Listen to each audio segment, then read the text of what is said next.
Bismillahirrahmanirrahim. Assalamualaikum warahmatullahi wabarakatuh.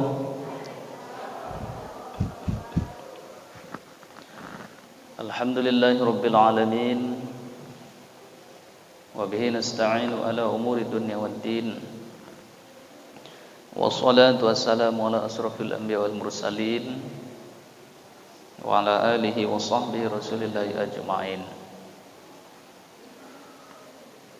Bapak-bapak, ibu-ibu, jamaah salat subuh yang dirahmati Allah Subhanahu wa taala. Pertama-tama puji syukur alhamdulillah kita persembahkan kehadirat Allah Azza wa Jalla, yang mana pada kesempatan subuh kali ini kita masih diberikan kesempatan hadir untuk beribadah kepada Allah Subhanahu wa taala di subuh yang ke-29 ini, yaitu di bulan Ramadan yang ke-29. Mudah-mudahan Allah Subhanahu wa taala tidak bosan untuk mencurahkan rahmat nikmat kepada kita semua. Amin ya rabbal alamin. Kemudian salawat beriring salam kita hadiahkan buat junjungan alam pada baginda Rasulullah sallallahu alaihi wasallam dengan mengucapkan Allahumma shalli wa sallim ala sayyidina Muhammad wa ala ali sayyidina Muhammad. Shaimin shaimat sidang subuh yang dirahmati Allah Subhanahu wa taala. Pada kesempatan ini tanpa terasa, hari demi hari, waktu demi waktu, ternyata Ramadan sudah mau berangkat pergi jauh dan tak bisa kita ketemukan lagi Ramadan ini, kecuali Ramadan tahun 1443 ke depan insyaallah. Jadi 41 Hijriah ini, Ramadan ini tak akan ketemu lagi sampai hari kiamat nanti pun, kecuali nanti menyaksikan di hari kiamat. Jadi hari yang paling jauh adalah hari yang telah lalu, bulan yang telah lalu, dan terus berganti setiap tahun tanpa kita lalui bulan yang sudah lewat, tahun yang sudah lewat. Jadi pada kesempatan ini, ibu-ibu, bapak-bapak yang masih istiqomah untuk hadir ke masjid beribadah salat subuh, mengambil kesempatan mumpung di Ramadan, ditambah dengan salat sunnah Isra, salat sunnah Syuruk. Ini kesempatan bahasa kitanya terakhir, karena Ramadan terakhir, waktu-waktu akhir untuk bulan ini. Jadi kalau tidak kita ambil kesempatan ini, rasanya kita rugi. Lewat Ramadan begitu saja, waktunya habis tanpa kita manfaatkan untuk beribadah, waktunya habis tanpa kita manfaatkan untuk memperbanyak amal soleh. Rasanya bagi orang-orang yang beriman kepada hari akhirat, hari kebangkitan, rasanya sayang kalau waktu itu dilalui tanpa ada nilai ibadah. Betul tidak Pak? Betul tidak Bu? Waktu yang habis tanpa diisi dengan ibadah, rasanya sayang sekali. Apalagi ini Ramadan di penghujung, Masya Allah. Rasanya kita kepingin Ramadan terus setiap hari, setiap bulan. Karena bulan Ramadan ini memang super aneh, super ajaib. Sekrisis apapun zamannya, ketika Ramadan meriah. Terbukti inilah bulan yang ada keunikan dan keanehan.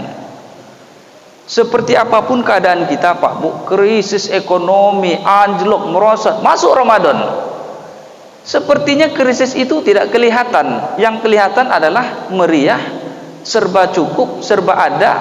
Inilah Ramadan. Kita teliti, ternyata memang Ramadan ini bulan yang super beda dengan bulan yang lain.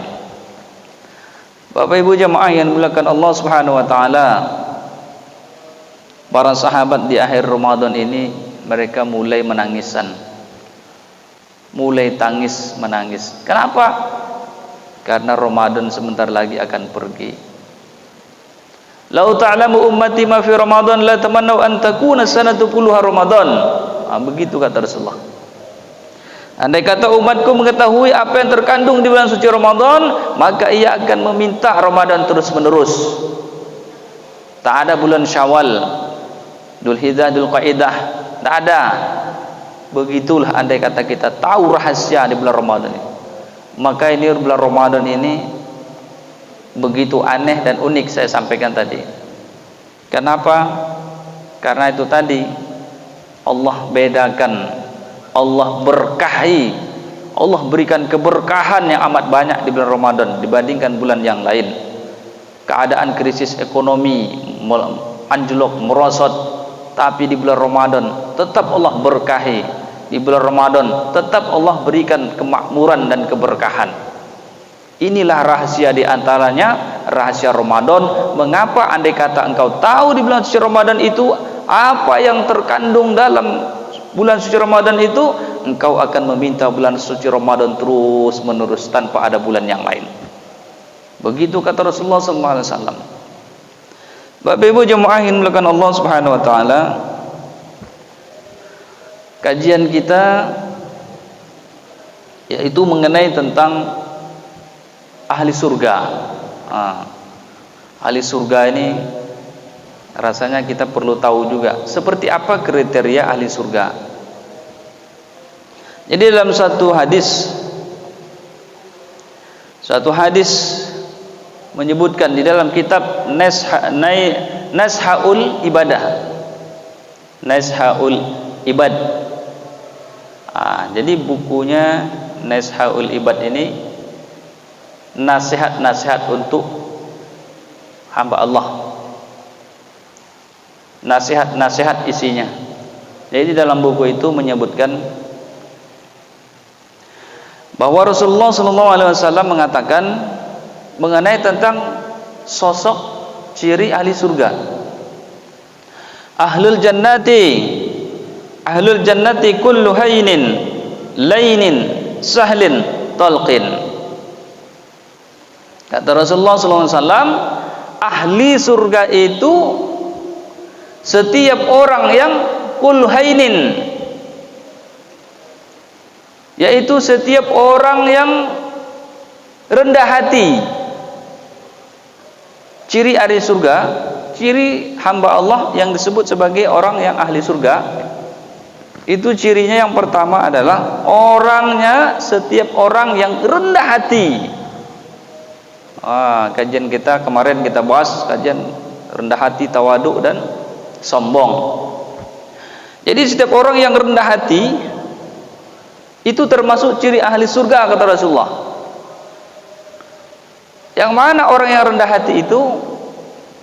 Orang yang rendah hati sekalipun dia berilmu, dia tetap rendah hati. Dia tidak sombong, dia tidak membanggakan ilmunya. Dia tidak angkuh, tidak sombong, dan dia tetap rendah hati.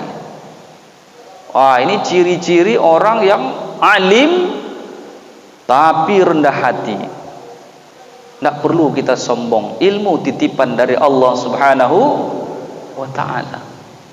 Lihat para kiai, para ustadz, para buya, kelihatan cerminan mereka itu tanpa ada keangkuhan dan kesombongan. Saya kira orang-orang yang sedemikian adalah merupakan orang-orang termasuk kelompok ataupun orang-orang ciri daripada ahli surga. Mereka tidak ada sombong sedikit pun, bahkan mereka rendah hati menghormati siapa saja.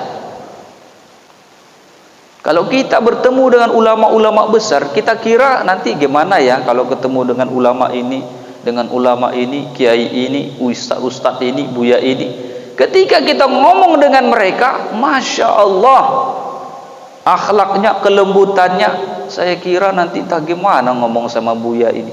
Coba Bapak Ibu tes kalau nggak percaya.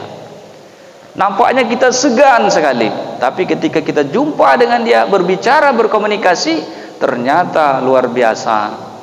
Buya-buya besar, kiai-kiai, lembut bahasanya, rendah hati orangnya. Ini salah satu contoh sosok orang yang disebut kata Rasulullah, setiap orang yang rendah hati, tawadu. Ini dia dalam bahasa Arabnya, tawadu. Maka Allah angkat derajatnya. Man tawaddu'a rafa'ahullah wa man takabbara wada'ahullah. Siapa tawadu, Allah angkat derajatnya. Diangkat derajat. Siapapun yang tawadu, diangkat derajatnya oleh Allah. Tapi siapapun yang sombong, ya, sombong terhadap ilmunya, sombong terhadap hartanya, sombong terhadap kekayaannya, sombong terhadap kedudukannya, sombong terhadap kekuasaannya, maka Allah akan binasakan, rendahkan derajatnya. Itu janji Rasulullah. Jadi Rasulullah sallallahu alaihi wasallam kalau berbicara itu memang real adanya. Siapa yang sombong nanti? Tidak lama Pak Bu, Allah rendahkan derajatnya. Itu janji Rasulullah. Janji Rasulullah tentu apa yang disampaikan itu berdasarkan wahyu. Wa ma yantiqu anil hawa in huwa illa wahyu yuha. Jadi tidaklah yang dikatakan oleh Rasulullah sallallahu alaihi wasallam itu sesuai dengan hawa nafsunya, melainkan yaitu sesuai dengan wahyu yang telah diberikan kepadanya.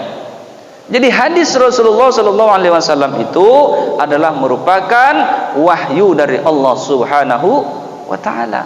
Makanya ada hadis sahih, hadis hasan, hadis dhaif, hadis maudhu, hadis mungkaron. Maka diteliti oleh para ilmuwan hadis. Hadis maudhu, hadis mungkaron, itu bukan hadis tuh. Itu kata-kata palsu. Tapi kalau hadis Nabi, apalagi yang riwayatnya sahih, diteliti kesahihannya, kebenarannya, sehingga dia menjadi hadis yang mutawatir ataupun hadis yang disebut dengan hadis ahad, hadis marfu', hadis mauquf, hadis maqtu'. Hadis marfu', hadis yang disandarkan kepada Nabi. Hadis mauquf, hadis yang disandarkan kepada tabi'in. Hadis maqtu', hadis yang disandarkan kepada tabi'ut tabi'in. Jadi ini ilmu hadis ini dibahas, mana hadis yang tertinggi. Ternyata di situ dibahas dalam ilmuwan hadis. Jadi ketika kata-kata Nabi menyebutkan, apalagi riwayat yang sahih, maka itu adalah merupakan wahyu dari Allah Subhanahu wa taala. Jadi hadis Nabi itu bukan semata-mata perkataan Nabi begitu saja, tapi Nabi itu berdasarkan wahyu dari Allah. Jadi makanya kita kalau ada hadis Nabi, riwayatnya Bukhari, Muslim, itu memang berdasarkan wahyu dari Allah. Jadi perilaku Nabi itu sehari-hari itu berdasarkan wahyu. Akhlak Rasulullah itu berdasarkan wahyu. Perbuatan Nabi itu berdasarkan wahyu. Quran berjalan, wahyu berjalan. Itulah Rasulullah SAW. Dia menyebutkan orang yang ahli surga yang pertama adalah orang yang rendah hati. Terkadang kan orang kalau sudah jadi pejabat gitu kan, timbul itu rasa angkuh dan sombongnya gitu. Kalau ngomong ke bawahan agak tegas gitu. Gaya-gaya lah sedikit, kan?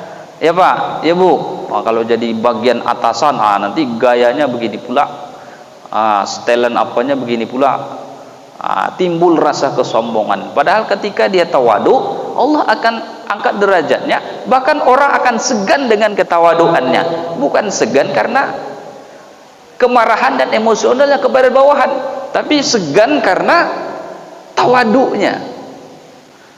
Ini sifat-sifat yang merupakan orang-orang termasuk orang ahli surga. Untuk menjadi orang ahli surga ini mesti harus, yang pertama harus tawadu, kita rendah hati, tidak perlu sombong. Walaupun kita kedudukannya tinggi, hartanya banyak, tetap harus rendah hati. Kalau mau jadi orang ahli surga, itu yang pertama. Kullu hainin lainin, setiap orang yang murah hati. Ini orang yang murah hati ini termasuk ahli surga. Murah hati itu contohnya orang dermawan. Murah hati mudah menolong orang. Murah hati apalagi? Dermawan, menolong orang, sering kasihan kalau melihat orang yang butuh dengan bantuannya, pertolongannya. Ini termasuk orang yang disebut dengan ahli surga, kata Rasulullah. Dermawan, Masya Allah, kalau sedekahnya ya Allah ya Rabbi, sedekahnya memang ahli surga, ahli dermawan. Ada Pak Bu di dunia ini ada orang seperti itu. Kalau sedekah dia tidak sayang-sayang. 100.000, 50.000, 20.000, 10.000, dari mulai yang kecil sampai yang besar, dan itu nilainya sampai jutaan. Sedekahnya saja. Ada kelompok seperti itu, ada. Masya Allah, luar biasa nih. Ini termasuk orang yang murah hatinya. Murah hatinya. Tak sayang dia untuk membantu orang. Tak sayang dia untuk menolong orang, apalagi menolong di jalan Allah. Menolong orang untuk pendidikan di jalan Allah, untuk agama di jalan Allah. Tidak sayang dia untuk memberikannya. Kenapa? Dia tahu ini nanti untukku juga di akhirat. Inilah hartaku yang sebenarnya bagi orang yang tahu. Maka hartanya itu diinfakkan di jalan Allah, disedekahkan di jalan Allah dengan enak dia. Kenapa? Ini hartaku nanti. Kalau yang ku makan jadi kotoran, yang ku pakai lapuk, yang ku tempat tinggali hancur, dunia akan hancur. Tapi infak dan sedekah saya tetap kekal menjadi amal ibadah yang abadi di akhirat. Jadi orang-orang yang dermawan, orang yang senantiasa tahu bahwa dia nanti ini harta yang sebenarnya. Hakikat harta milik kita itu adalah harta yang kita infakkan di jalan Allah. Dermawan dia, Masya Allah. Harta yang kita tinggalkan menjadi pemilik ahli waris. Meninggal kita, sibuk mereka membagi harta waris. Sampai-sampai berkelahi pun jadi. Betul tidak? Ada nggak yang seperti itu? Banyak. Kenapa? Karena ini tadi anak tak tahu agama, masalah harta waris berebut, sampai mau bunuh-bunuhan pula tuh, sampai berkelahi adik-beradik. Jadi kalau kita orang tua yang tahu, mesti kita tinggalkan seperberapa gitu kek harta kita nih, ada rumah, ada mobil, ada duit. Maka kita kalau kira-kiranya kita ini sudah tua, sepertiga atau seperberapa atau seperempat harta kita itu mesti kita infakkan di jalan Allah. Kenapa? Seperempat itu yang kita infakkan itu ditambah sedekah yang hari-hari, bulan-bulan yang lalu, hari-hari yang lalu, tahun-tahun yang lalu, itulah milik kita yang sebenarnya. Yang ditinggalkan bukan milik kita, milik ahli waris. Ahli waris itu udah milik dia juga. Harta kita yang menyari ya, banting tulang, keringat, jagung, kepala jadi kaki, kaki jadi kepala, untuk bangun rumah, untuk beli tanah, untuk buat ruko, untuk buat perusahaan, untuk buat itu, buat ini. Terakhir kita tinggalkan, berpindah hak menjadi hak waris. Ahli waris nggak mau pula menyedekahkan ke infakkan untuk atas nama orang tua, nggak mau pula untuk menolong orang atas nama orang tua. Bertambah hajat kita Pak Bu. Kalau kita tak kita persiapkan seperberapa untuk infak di jalan Allah, ini contohnya untuk bangun pendidikan agama, untuk bangun pesantren, untuk bangun rumah tahfiz, untuk tahfiz, untuk apa lagi? Untuk di jalan Allah, untuk masjid, untuk musholla, dan untuk bangunan-bangunan yang diperlukan di jalan Allah. Seperberapa harta kita, supaya nanti kita tidak menyesal ketika kita mati. Orang yang mati itu menyesal. Rabbana absurna wa sami'na farji'na na'mal sholihan inna muqinun. Ya Allah, sekarang saya melihat, sekarang saya mendengar, sekarang saya yakin. Farji'na ya Allah, kembalikan saya ke dunia ya Allah. Inna muqinun, sekarang saya yakin. Kembalikan saya ke dunia ya Allah. Saya ingin menjadi orang soleh, sekarang saya yakin. Udah terlambat, udah mati, mana bisa balik lagi. Kemudian dalam ayat yang lain, Kembalikan saya ya Allah, wa saddaqu minas solihin. Kembalikan saya ke dunia ya Allah. Saya ingin bersedekah, saya ingin jadi orang soleh. Terlambat, udah mati baru ngomong gitu. Takkan ada orang mati hidup lagi kecuali mati suri. Betul tidak? Kalau zaman Nabi Isa dulu, ya ada orang mati sebentar, dihidupkan, pukul pakai ekor sapi, hidup dia. Siapa yang bunuh? Itu orang yang bunuh. Habis itu mati lagi. Itu zaman Nabi Isa. Kalau sekarang takkan ada lagi. Apa yang kita inginkan? Kita ingin menjadi orang yang dermawan. Kita ingin menjadi orang yang soleh. Itulah ayat menceritakan tentang ketika kita sudah mati, kita ingin balik lagi ke dunia. Mana bisa, kata Allah. Sekali-kali tidak akan bisa. Sebelum terlambat, maka pakailah tips yang saya sampaikan tadi. Seperberapa untuk harta kita, hakikat harta yang kita miliki. Inilah harta yang di jalan Allah nih, yang saya sedekahkan dengan kerendahan hati, dengan murah hati. Murah hatinya itu kalau bahasa kitanya itu memang nampaknya sepele murah hati itu, tapi kalau kita tak mikir ke akhirat, kita sayang Pak Bu. Kenapa? Sayang dengan harta, berkurang harta kita nanti. Kalau kita mikirnya ke akhirat, inilah harta kita yang sebenarnya. Yang lainnya itu tak ada lagi itu doh, milik waris, ahli waris. Ini istilahnya ketika orang yang dicap oleh Rasulullah sebagai ahli surga, yaitu orang yang dermawan, murah hatinya. Masya Allah. Masih ada, saya jumpai juga di Pekanbaru nih, masih ada bapak-bapak luar biasa. Dia siapkan kotak, ini untuk tahfiz, ini untuk biaya, untuk keperluan beli ini dan keperluannya. Buatlah kotak katanya.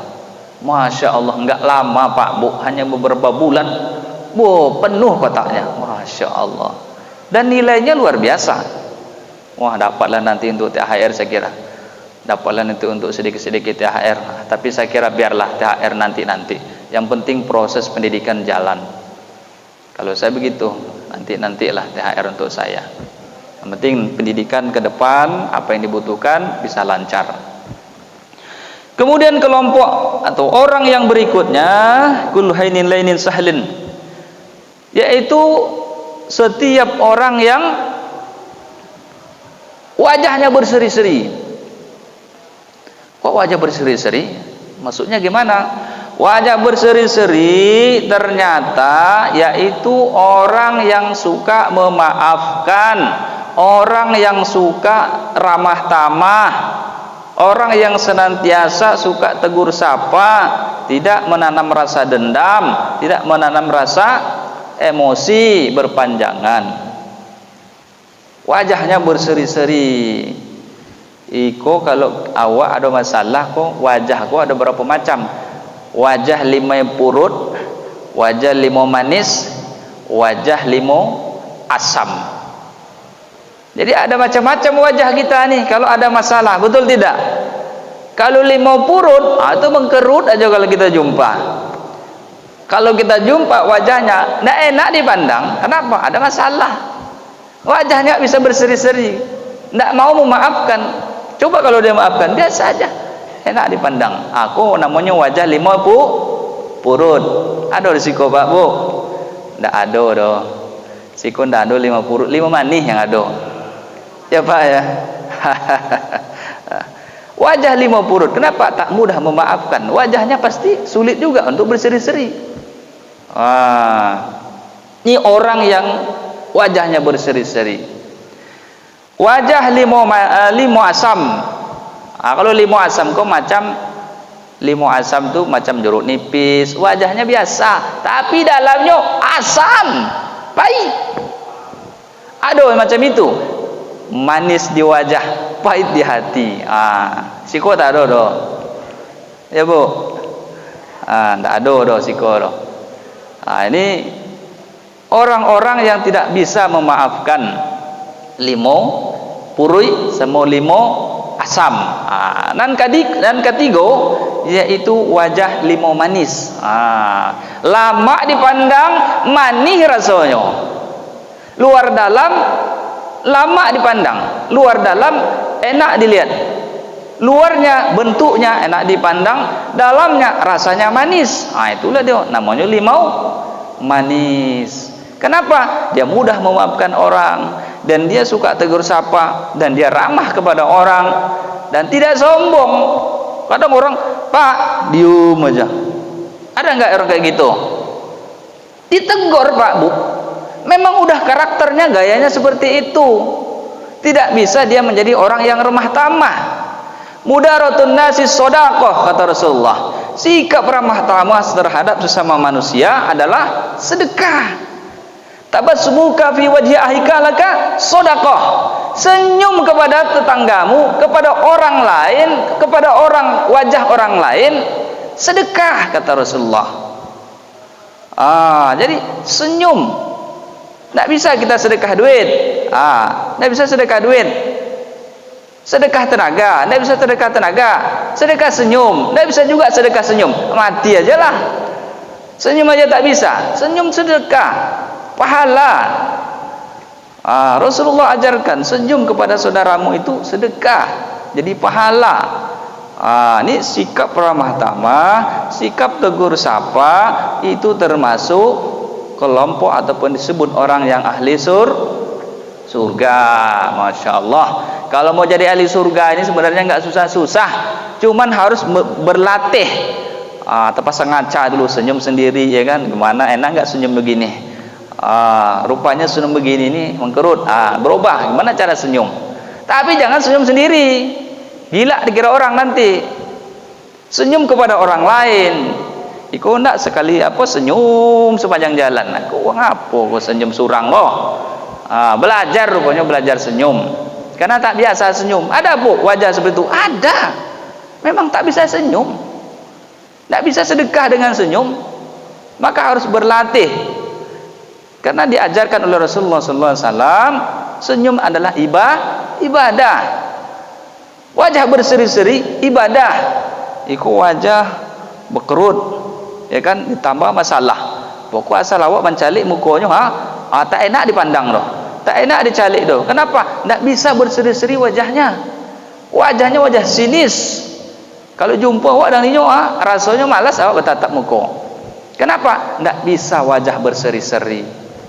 Termasuk orang yang senantiasa disebut sebagai ahli surga adalah orang yang wajahnya berseri-seri.